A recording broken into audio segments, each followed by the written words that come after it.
semuanya. Pada kesempatan kali ini kita akan melakukan podcast dengan guest star yang luar biasa yaitu Kak Paulina. Yeay! Nah, kesempatan kali ini kita akan membahas tentang Sulu, Sulawesi. Nah, lebih lanjutnya lagi akan diberikan penjelasannya oleh Cindy dan Queenly. Kami persilakan. Sesuai topik podcast yang kita pilih, yang mengenai ancaman terorisme di kawasan Laut Sulu, Sulawesi. Nah, kawasan Laut Sulu, Sulawesi itu merupakan wilayah strategis di Asia Tenggara yang menjadi pertemuan antara perairan Filipina, Indonesia, dan Malaysia.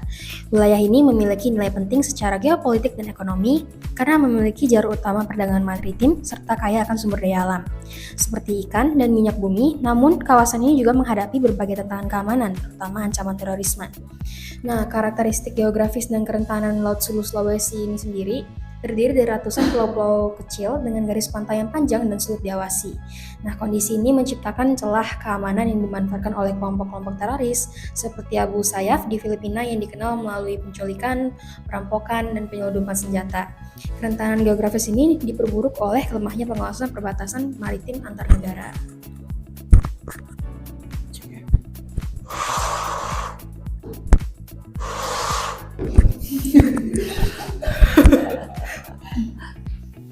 Oke, untuk selanjutnya dari latar belakangnya yaitu adalah kehadiran kelompok teroris, kelompok Abu Sayyaf yang berbasis di Filipina Selatan. Ini merupakan salah satu aktor utama dalam ancaman terorisme di kawasan ini. Dan kelompok ini juga terkenal karena adanya aksi-aksi penculikan untuk tebusan atau kidnapping for ransom yang seringkali melibatkan warga negara asing dan juga termasuk nelayan dan awak kapal dari Indonesia dan juga Malaysia. Selain itu juga Abu Sayyaf ini kelompok-kelompok lain seperti Jamaah Islamiyah atau disingkat sebagai JI dan kelompok separatis juga terlibat dalam aktivitas terorisme di wilayah ini. Lalu yang selanjutnya juga ada dari faktor ekonomi dan juga sosial, seperti kemiskinan, ketimpangan sosial, dan juga kurangnya akses terhadap pendidikan di wilayah. Ini menjadi salah satu faktor yang mendorong berkembangnya kelompok teroris. Oke, thank you untuk Queenly dan juga Cindy. Nah, sekarang langsung aja kita masuk nih Kak ke dalam Q&A-nya. Pertanyaan-pertanyaan yang udah ada di pikiran kita mengenai kasus ini. Dan izinkan saya melihat kepada HP dan handphone ini karena pertanyaannya lagi ditulisnya di sini gitu. Oke, kita langsung aja masuk ke pertanyaan yang pertama. Sejauh mana keterlibatan aktor internasional seperti organisasi global atau negara adidaya dalam membantu atau mempengaruhi keamanan kawasan Laut Sulu Sulawesi? Menurut kakak bagaimana Kak? Kalau dari 3 negara ini kan sebenarnya udah membuat ya trilateral, yaitu negara Filipina, Malaysia, dan kita Indonesia. Nah, lalu kalau kita perhatikan dari tempat lokasinya, dia itu kan ini Laut Cina Selatan. Dia lalu ada jalan yang seperti mengecil karena dipisah oleh pulau-pulau.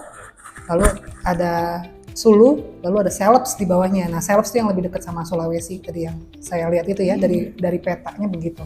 Yang lebih banyak kena sebenarnya kan Sabah Malaysia dengan Filipina, Mindanao ya kalau nggak salah Filipina. Dan itu pun bentuknya sebenarnya kayak ketutup sama pulau kecil-kecil, jadi jalurnya tuh nggak yang luas kayak Laut Cina Selatan kan, kalau saya perhatikan itu. Nah, sebenarnya kalau kita lihat keuntungan dari laut itu apa sih, sebesar apa gitu. Kalau saya lihat ya secara kasat mata, Laut Cina Selatan tuh lebih menguntungkan. That's why Cina aja sampai bikin pangkalan militer di situ ya, itu biayanya besar sekali. Berarti saking menguntungkannya dia harus dijaga sekali ya, dan rebutan ya, ada negara lain juga ya, Vietnam dan negara Filipina juga masih, dan negara adidaya lain dan negara ASEAN lainnya maksud saya gitu. Lalu kalau kesini kan kalau kita lihat sebenarnya dia makin mengecil ya, maksudnya tempatnya lebih kecil dibanding Filipina, tapi dia dekat kan, itu kan masih ada terusan mau ke Laut Cina Selatan kan, kalau jalur kecil. Nah, Laut Cina Selatan kalau kita lihat dia dibantu, dia tuh sangat diperhatikan sama Amerika ya. Betul. Sangat banget sampai bikin pangkalan militer aja diliatin dari dia membuat gitu tuh ada apa tuh ya di situ gitu. Sampai dibilang China tuh kayak udah desperate gitu ya. Bikin apa di situ ya gitu. Nah, tapi ini kok kayaknya nggak begitu diperhatikan ya. Sulu nih nggak begitu diperhatikan. Jadi kalau saya lihat negara adidaya tidak terlalu memikirkan sekali ya Sulu ini gitu. Dia lebih memperhatikan Laut Cina Selatan gitu. Karena Laut Sulu ini mungkin dari segi menguntungkannya lebih menguntungkan Laut Cina Selatan ya, dari hasil lautnya gitu. Dia juga punya hasil laut kan, si Sulu ini gitu. Dia lebih menekankan ke teroris. Kalau kita lihat teroris, lalu ada human trafficking dan narkoba gitu. Jadi kalau saya perhatikan negara adidaya sepertinya nggak terlalu deep untuk memperhatikan Sulu ini karena sepertinya lebih mengancam negara di sekitar Sulu, begitu. Makanya dibuat trilateral itu ya. Kalau dari organisasi internasionalnya gitu, misalnya kayak PBB dan lain sebagainya, apakah ada mempengaruhi keamanan kawasan dari Laut Sulu Sulawesi gitu? Kayak mereka membantu kah atau gimana gitu? Kalau untuk PBB, saya masih kurang dapat data ya mengenai itu. Yang pasti kalau sudah berhubungan dengan teroris, mereka akan turun tangan ya. Lalu human trafficking juga, mereka juga akan turun tangan mengenai hal yang seperti itu. Apalagi human traffickingnya udah berada di ASEAN. Yang kalau kalian pernah nonton Sound of Freedom nggak? Belum. Nonton deh kalau udah masuk Netflix karena kan di bioskop udah nggak ada. Itu kan real ya. Kalau kita perhatiin human trafficking itu berhubungan dengan apa sih? Apa sih yang mereka lakukan dengan human trafficking itu? Sebenarnya lebih ke... Maksudnya si human trafficking ini mau dijadikan apa? Budak apa? Apa pekerjaannya? Iya, paling besar itu pekerja seks komersial. Nah, kalau kita lihat di Sound of Freedom, awal mereka menemukan ada human trafficking untuk PSK itu, pekerja seks komersial terutama untuk anak-anak, itu kan di negara Amerika Latin ya, betul. Amerika Latin awalnya. Dimana film ini baru bisa dirilis sekitar 3-5 tahun kemudian. Kenapa? Karena melibatkan elit dunia, pengusaha, begitu. Dan yang main ini kan Jim Caviezel yang main Passion of Christ. Dia bilang bahwa sebenarnya nggak berhenti di Amerika Latin sebenarnya, nggak hanya di Amerika Latin, tapi ini juga ada di Asia Tenggara. Tahu nggak negaranya apa? Thailand. Ternyata di situ ada hotel isinya pekerja seks anak korban human trafficking. Di situ. Jadi yang poinnya di sini adalah human trafficking ini jangan-jangan yang ada di Sulu salah satunya melibatkan elit penting dunia sehingga memblok peraturan-peraturan itu. Nah ini yang lagi dikerjakan mereka untuk mereka mencari tahu. Karena susah, film aja 5 tahun baru bisa dirilis. Ya apalagi ya mau cari lagi nih, karena nih yang Thailand ini katanya terkenal tempat begitu. Dan yang melakukan itu adalah elit politik dunia, pengusaha, konglomerat gitu. Jadi makanya pas saya lihat, wah human trafficking di situ kok nggak kelihatan ya, maksudnya kok nggak begitu terdengar gitu ya ada kasus itu selain terorisme. Nah, jadi kalau misalnya PBB pun membuat peraturan, itu sedip apa peraturan itu dibuat di situ, itu pertanyaannya mungkin kalian bisa teliti.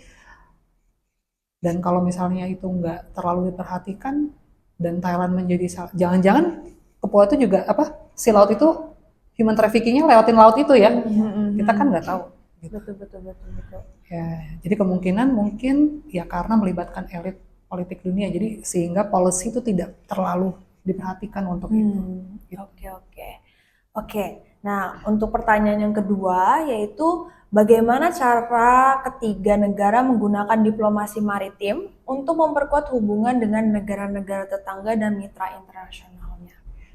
Mereka tuh kalau kita lihat di ini artikel, mereka membuat kerjasama, lalu mereka melakukan pengawasan ya untuk di situ supaya tidak ada perampokan, lebih ke itu sih, teroris juga ya, lebih supaya nggak ada dibajak gitu.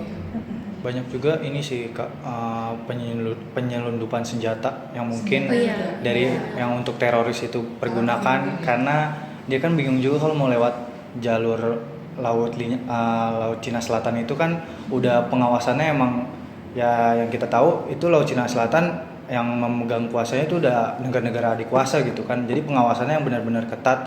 Nah mungkin dia melalui jalur alternatif itu makanya mereka mau menguasai laut Sulawesi Filipina ini.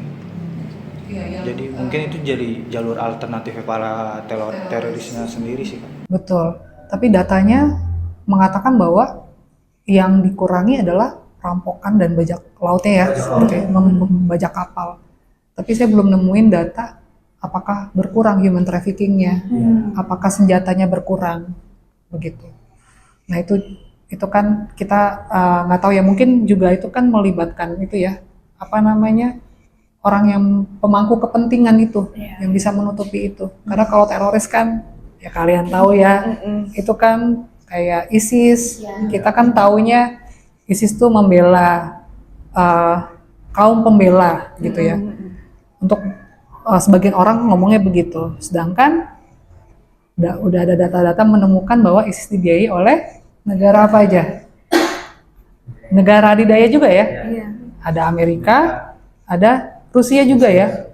Begitu, dan negara lainnya dan organisasi lainnya gitu ya, organisasi teroris lainnya kan juga ada yang mendanai kan dari negara-negara adidaya ini gitu. Dipakai menjadi tools begitu. Nah, Abu Sayyaf ini kan udah menemukan datanya siapa yang membiayai gitu. Kalau udah turunannya begitu kan udah pasti ya, kan turunannya kan kalau itu dari Afghanistan ya, dari Taliban dan segala macam. Begitu. Jadi ya itu bisa sampai lolos begitu berarti kan ada kepentingan dari negara-negara yang membutuhkan Abu Sayyaf. Begitu. Kalau itu belum berkurang ya sudah pasti. Itu ada keterlibatan dari elit politik dunia untuk mengamankan mereka juga di situ. Dan juga human trafficking yang seperti saya bilang. Cuma kan itu datanya kita nggak bisa, belum menemukan ya. Nah itu yang masih dalam proses ya, kalau yang human trafficking itu. Jadi berarti pada kesimpulannya itu adalah memang kalau ada sesuatu hal kayak gini gitu dan itu tersembunyi nggak ternyebar kemana-mana, berarti ada orang dalam juga yang bermain peran di situ besar. Wow, luar biasa. Human trafficking memang sudah ada ininya ya, sudah ada banyak artikelnya, walaupun dia belum terlalu terblow up sekali begitu. Betul. Karena masih on proses ya, gitu ya. Oke. Nah, melalui hal-hal ini gitu kan, itu juga membuat kita rasa keamanannya juga agak terganggu gitu. Oleh karena itu, menurut kakak, kebijakan jangka panjang yang perlu diambil oleh ketiga negara untuk memperkuat keamanan maritim di kawasan ini tuh apa menurut kakak? Saya setuju tuh ada teknologi ya, makin lebih canggih begitu. Kita negara terbesar keberapa di dunia? Penduduknya? Keempat. Iya, keempat di dunia. Setelah China nomor satu ya sekarang ya. India nomor satu, kedua Amerika Serikat, baru China. Baru China, baru kita. Iya. Begitu. Jadi teknologinya China aja udah maju ya. Yang pertama kita tuh harus jadi negara maju dulu sih, Indonesia. Maksudnya maju bukan dalam artian hanya penduduk, tapi maju secara pemikiran dulu. Sehingga kita punya value menjadi makin lebih baik gitu. Seperti China yang bisa mengamankan ya apa yang dia daerah teritorialnya dia begitu ya, sampai rebutan. Kita juga nggak tahu kan yang direbutin punya dia atau bukan gitu. Tapi kan dia negara yang kuat kan, benar nggak? Dia kan menjadi negara kuat. Kita harus jadi negara kuat dulu sehingga kita bisa makin mempengaruhi kebijakan-kebijakan yang ada gitu. Nah jadi Indonesia tuh harus itu pertama harus jadi negara yang makin kuat, lalu memperbaiki teknologinya supaya mengurangi kejadian-kejadian seperti itu. Human trafficking kan bisa juga melibatkan negara kita sendiri nggak sih? Betul. Iya nggak? Terus terorisme bisa nggak sih datang dari kita juga sebenarnya? Karena apa sih gitu? Terorisme tuh pemikirannya masih begitu?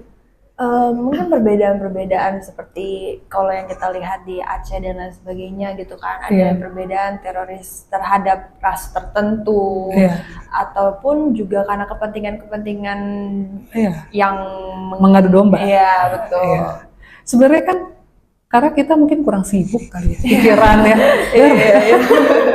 Kan nggak sih, kurang sibuk kan, pikiran kita tuh kurang sibuk. Jadi kalau menurut saya semakin kita meningkatkan budaya kita akan semakin lebih luas, nggak sempit pemikirannya, sehingga kita melihat perbedaan itu bukan untuk kita bersaing, untuk kita menjadi konflik, tapi untuk kita makin bersatu gitu. Karena kan itu uniqueness-nya kita di situ kan. Gitu. Nah, sehingga dari negara kita udah dibenahi, hal-hal yang di luar itu seperti kejadian di Laut Sulu begitu, itu kita jaga dulu. Itu kan bisa jadi korban human trafficking dan terorisme dari kita sendiri juga sebenarnya. Ya kan ada yang ke Filipina kalau nggak salah teroris. Waktu itu dari Indonesia kan ada kan. Jadi ya itu kita benahin dulu negara kita dengan memperbaiki pemikiran, lalu sehingga ketika kita keluar kita udah bener nih pemikiran kita, moral kita, lalu ya dari mungkin segi senjata dan teknologi yang makin diperbaiki dan juga keamanan makin ditingkatkan gitu, sehingga tidak banyak korban atau sehingga tidak banyak orang yang menjadi teroris. Iya, betul. Kalau dari negara-negara lain kan ada 3 negara ini. Kalau secara misalnya bilateralnya atau hubungannya gitu, itu menurut kakak gimana ya cara untuk tetap mempertahankan keamanannya di maritim kawasan ini gitu? Kalau kita lihat kan kita yang paling sering ada gesekan tuh Indonesia sama Malaysia. Ya, kayaknya emang banyak negara sih suka begitu ya, suka gesekan kalau negaranya di sebelahnya gitu ya. Betul. Ya itu yang saya bilang sih, kita harus memperbaiki dulu dari cara kita berpikir begitu ya. Lalu ya kalau dari pemerintah sendiri mungkin melihat ya bagaimana pentingnya si Sulu ini gitu untuk harus dijaga begitu.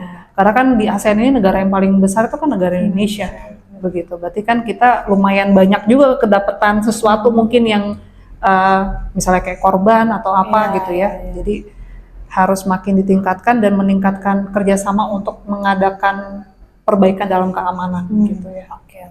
Seperti senjata, teknologi untuk mengintai begitu ya. Betul. Terjadi di situ. Oke. Kalau dari pertanyaan-pertanyaannya sudah sangat jelas sekali dijawab oleh Kak Paulina.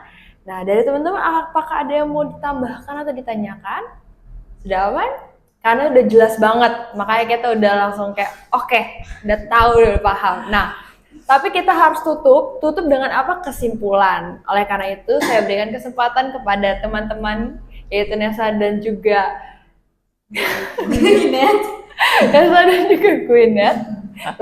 Nessa dan juga Gwyneth untuk memberikan kesimpulan.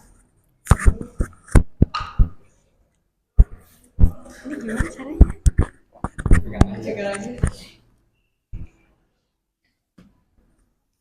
Oke, jadi keamanan kawasan Laut Sulu Sulawesi ini sangat dipengaruhi oleh keterlibatan aktor internasional seperti organisasi global dan negara adidaya yang mendukung melalui kerjasama keamanan, bantuan teknis, dan intervensi untuk menangani ancaman di wilayah tersebut. Jadi ketiga negara di kawasan ini yaitu Indonesia, Malaysia, dan Filipina itu menggunakan diplomasi maritim untuk mempererat hubungan dengan negara tetangga dan mitra internasional melalui forum regional dan perjanjian yang fokus pada penguatan keamanan maritim serta penanggulangan ancaman bersama. Kebijakan jangka panjang yang perlu diambil adalah memperkuat kerjasama multilateral, meningkatkan kapasitas penegakan hukum maritim, serta membangun infrastruktur pengawasan dan respons yang lebih efektif untuk menciptakan stabilitas yang berkelanjutan di kawasan tersebut. Mungkin ingin ditambahkan oleh Zevanya.